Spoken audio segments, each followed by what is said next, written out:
Graham Staines ക്രൈസ്തവ ലോകത്തിന് ഒരിക്കലും മറക്കാനാകാത്ത പേരാണ് അത്. 1999 ജനുവരി 22 അർദ്ധരാത്രി. മതതീവ്രവാദികൾ മുടിയഴിച്ച് ഉറഞ്ഞുതുള്ളിയ കാളരാത്രി.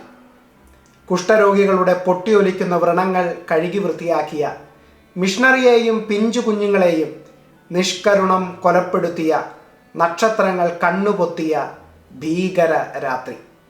ജീവന് വേണ്ടി പിടഞ്ഞ പച്ച മനുഷ്യരെ ശൂലം കൊണ്ട് കുത്തി തീക്കുണ്ടത്തിൽ വലിച്ചെറിഞ്ഞ ഒരു രാത്രി.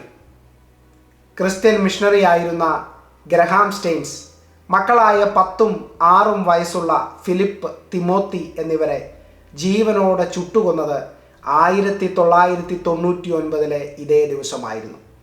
ഒറീസയിലെ മനോഹർപൂർ ഗ്രാമത്തിലായിരുന്നു പൈശാചിക കൊലപാതകങ്ങൾ അരങ്ങേറിയത്.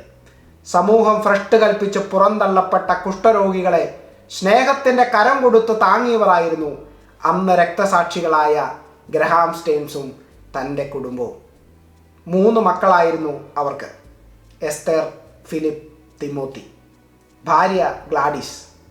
ഓസ്ട്രേലിയ ആയിരുന്നു അവരുടെ സ്വദേശം. 1965 ഗ്രഹാം സ്റ്റെയിൻസ് യേശുക്രിസ്തുവിൻ്റെ സന്ദേശവുമായി ഇന്ത്യയിലേക്ക് കടന്നു വരുന്നത്. നന്മകൾ മാത്രം ചെയ്ത് ജീവിച്ച ഒരു കുടുംബം.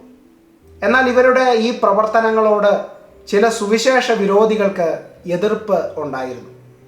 1999 ജനുവരി 22 ഒരു മിഷൻ യാത്ര കഴിഞ്ഞ് വരുന്ന യാത്രയിൽ വാഹനത്തിലുണ്ടായിരുന്ന ഗ്രഹാമിനെയും തൻ്റെ 2 കുഞ്ഞുങ്ങളെയും ഒരു പറ്റം തീവ്രവാദികൾ ചേർന്ന് വാഹനത്തോടെ ചുട്ടുകരിക്കുകയായിരുന്നു.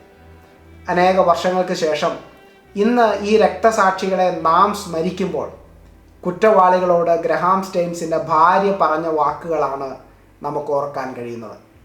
താൻ പറഞ്ഞത് ഇപ്രകാരമാണ്: ഞാൻ അവരോട് ക്ഷമിച്ചിരിക്കുന്നു. അവർക്കാരോടും വൈരാഗ്യമോ വെറുപ്പോ ഉണ്ടായിരുന്നില്ല. കാരണം ക്രൂശിൽ കിടക്കുമ്പോഴും പിതാവേ, ഇവർ ചെയ്യുന്നത് ഇന്നതെന്ന് അറിയായക കൊണ്ട് ഇവരോട് ക്ഷമിക്കണമേ എന്ന് പറഞ്ഞ കർത്താവായിരുന്നു അവർക്ക് മാതൃക. എത്രയോ ധന്യമായൊരു ജീവിതം.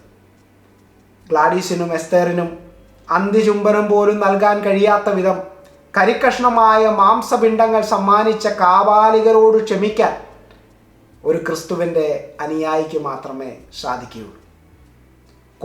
കൊന്ന് തകർക്കാൻ ശ്രമിക്കുമ്പോൾ ചത്ത് വളർന്ന സുവിശേഷത്തിൻ്റെ അനുയായിയായി ലക്ഷക്കണക്കിന് രക്തസാക്ഷികളോടൊപ്പം ഇന്ത്യയുടെ മണ്ണിൽ നിന്നും മാർച്ച് ചെയ്ത ഗ്രഹാം സ്റ്റെയിൻസ് എന്ന ഭക്ത ശിരോമണിയുടെ ജീവിതം നമുക്ക് വെല്ലുവിളിയായി ഏറ്റെടുക്കാം.